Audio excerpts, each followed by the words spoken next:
issues in management of the Niger Delta Protection Bureau in Abuja over the weekend. Yogut has said the identity management project already ongoing in the capital market was meant to ensure that every participant within the capital market has a unique identifier that will be given. When they pay them way. All these taxi drivers safe. They don't even get papers. Even driver's license safe, they don't get. You back there. Hold on there. Their cars are in bad shape, very, very bad shape. They have no ethics of driving. That is why they will continue to bribe so that they can have their way. I will shoot you down. I will shoot you. Headlights, you no get. Side mirror, you no get. Motorway to carry animal. Now you take put for road to carry human being. You don't even wind the motor when rain they fall. You no get conscience at all.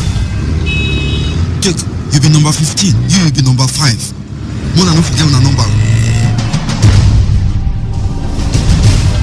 Let's allow them do their job. Do not obstruct justice by giving or taking bribe. Avail yourself a check. Even you are voice of the people. Officer, give me change. Now 1,000 I give you. 4, 3, 2, 1. Let's take you into a realm. Another dimension. Tune in every Monday, 1 p.m. to 2 p.m. on this station and be part of this journey as we address issues that relates to you and your tech life. It is Today's Tech Show on your premium talk, news and sports station. Today, 95.1 FM.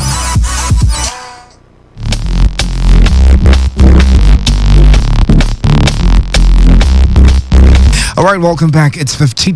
The show is Today's Tech Show. My name is Dave Robert. Ace with you again. And can you just give us the link again for Boss Hall so people can go there and connect? Awesome. So, lads, we are streaming live from Boss Halls right now. Boss Halls is BOSSHALLS.com. So time Today95. So let's kickstart the show today with a tech report. Elon Musk is in the news. Tesla is also in the news Tesla did not report and respond to any of the requests for comment or the messages, of course, which appeared to be addressed to executives. People who are unwilling to abide to the new rules can pretend to work somewhere else. According to the report, Elon Musk has ordered staff to return to the office full-time, declaring that working remotely is no longer acceptable. Now, we remember during the COVID-19 pandemic that it was one of the persons championing remote working from home, which also became the norm for most companies. So he said, return back to work. But we're seeing a spread of a new. Let's not make it a big deal for now. But we've been seeing the spread of the new monkeypox virus, and hopefully we don't get to see it grow to that level. It becomes a pandemic, but telling people to get back to work when we might be having some health challenges again, probably is the best option for him. He needs more hands on the team. What do you think about this, Izzy? Okay, let me be pretty frank with you. You know, when it comes to work from home, I think work from home sprouted up during the pandemic era. So everybody was preaching work from home. Each and every single CEO around the world preaching work from home. So I think at the end of the day, after the pandemic, we realized that working from the comfort of working from office space is, I think, one of the best things that can happen to any makes you go out and come back. Yeah, exactly. Pressing computer and stuff, or for non-tech office space. I think it's massive. Personally, I like a lot of people to get to work. Exactly. But I think writing any man secure us if we are caught napping, if we are caught distracted, and if we are not ready. And yet again, this is not about tribal war. This is not about this is not about regional fights. It's not what it is. This is about ensuring that we find a solution to some very few persons who have brought it upon themselves to become a terror in our society. I was listening to Gumi yesterday. I think there was a recording from Channels TV, and they posted it on their social media platform, and I was listening, and I think I agree with him to an extent, and he did say that the boys who are into the banditry are the boys who have been neglected by society. And of course, yes, yet again brings up the issue of poor governance and all of that. And he talked about them being a minority in the north, in the sense that they are not the main. Clean up the southeast and ensure that we, pursue, or we chase away the terrorist element in our society.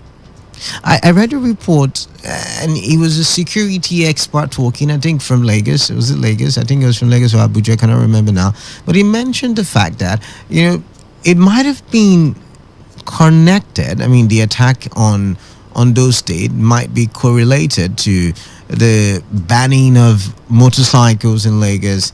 And these guys are angry. And I mean, he did say some of these bandits have been, not my words now, it's on one of the papers. It's on one of the papers from yesterday. You can go read it. I can't remember now, but he did say that some of the bandits from the north have moved to the south, pretending as motorcyclists, and and he did say that the ban got them angry and probably gave the opportunity for the AK-47 wielding persons to go on a rampage.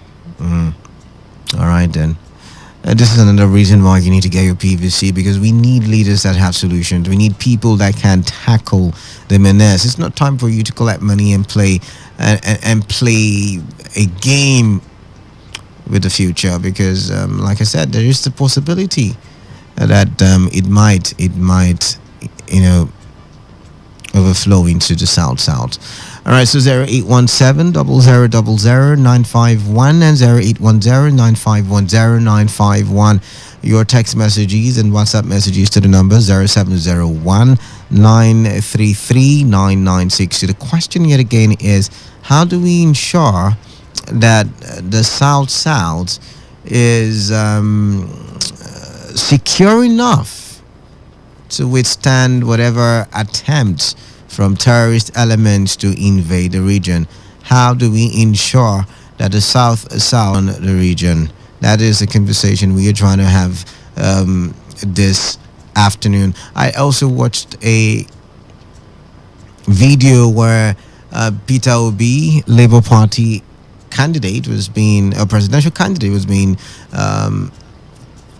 being interviewed. I think it was on Twitter. It was an excerpt of an interview, and he was asked how he was going to tackle insecurity. And I'm not yet to campaign. You mentioned Peter Obi. He should sell that very idea to Soludo. All right. And he sold that same idea to the immediate past governor that he brought in. But none of this played out. During the time of the man he single-handedly brought in. Like I said, let's not politicize this. I'm not talking about Peter Obi. Like I said, I only wanted to take the idea. So let's leave Peter Obi out of this now. I'm using that same idea now to build on something, so that you understand talk is very cheap. All right.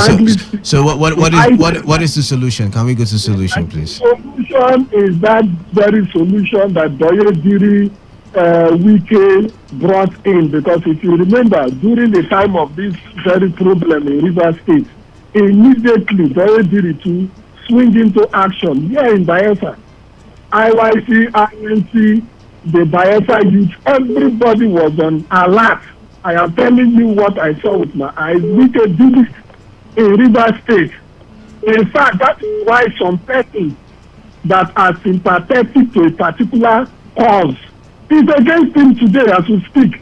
The man never. So what exactly is this thing you're talking about? The step he took, he went all out. There's nothing like brother, nothing like friend. As long as you are coming up with anything terrorism act, the law will catch up with you. So he took them out of the system, and nobody can try that again in River State. And you cannot bring it to Bayelsa, you cannot bring it to Delta, any of these South states. that you think give from your I've listened to you, but you've not told me what method Rivers State and Bayelsa State used.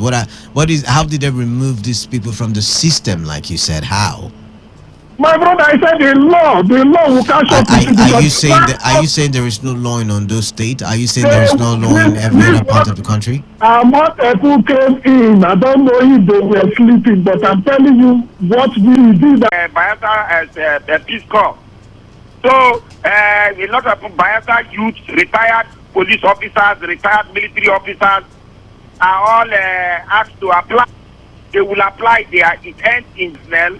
And then they will mount different to protect your state. Most governors, when they complain, I laugh. The Ondo State church issue we are talking about, they have see them doing anything in Yoruba land.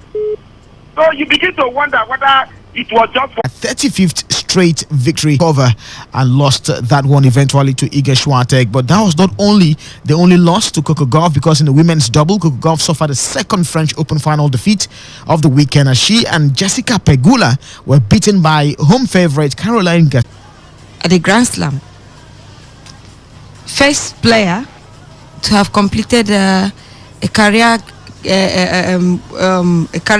Grand Slam, winning an Olympic in the process too in his career time. First Spanish player to win at all courts at least twice, or all Grand Slam at least twice. I mean, you can go on and on and on and relate this man's achievements. He's broken records on the way. He sets new ones. He's just outstanding. In fact, he is outstandingly outstanding. That's it. I felt like he was going to slow down, right? After he got that injury that they were, himself and Roger were using clutches, I felt like, okay, this man might just take a break and that would just lead to him retiring from tennis. But look what happened. I think the fuel that propelled Nadal this far was that win early this year, the Australian Open. That's not his favorite ground. That's not where he's known for. He felt like, if I can do this at Australia, then I should be more comfortable in my comfort zone. He came all the way. And if you watch how he plays, he selects tournaments he go for. He's aged, yes, injuries, like he's rightly stated. That foot injury has become something that he has to worry about for a very long time. And so he tells himself, okay, it is the major Grand Slams right now. That should be the focus. And he skips everything, comes to the French Open. He wasn't even playing like someone who is on drugs or certain injections. You could see the energy he puts out. The way he's able to, even when this guy Kasparov tried to stretch him, you could still see that he can stretch, go that far, get those balls. He beat him 6-3, 6-3, 6-love. I mean, someone battling injury, you cannot be that outstanding. You cannot go for winding down seriously, and he needs to keep at the top and continue playing. And the way he played at the Australian Open and even in the French Open is just extraordinary. I'm even thinking that this man should be investigated, because I mean the energy was just too much. You know,